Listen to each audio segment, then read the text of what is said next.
thought last night was particularly disheartening. You know, when Aaron Glenn became the coach of the Jets, my contention has long been, and this is the way I have defended Aaron Rodgers in any argument that I've had with anyone about how much he was to blame for the Jets season last year.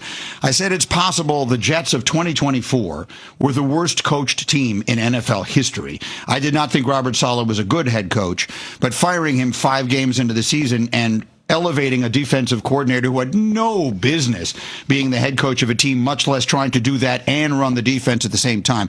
The Jets were a coaching catastrophe last year, and they wound up losing 7 one-score games. That's, to me, and Chris, I would defer to your expertise, but to me, that's where the coaching makes the difference, around the margins, the little tiny difference in a close game.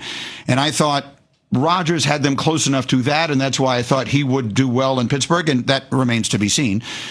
And that's what I thought would start getting cleaned up with the Jets. And so Aaron Glenn, who I am inclined to like because he was a former Jet, which means he's got a little blood in the ground, whatever the term I'm looking for is. No, you're right. That's it.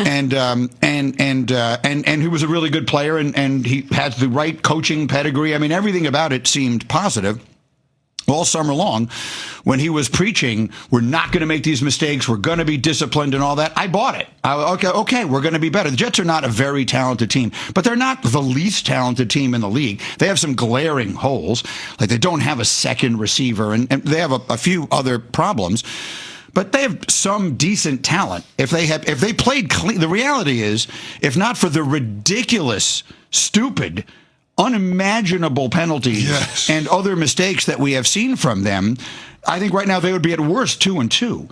And so that circles me all the way back to, it's the coaching. Again, if anything, it's gotten worse. The Jets look poorly prepared.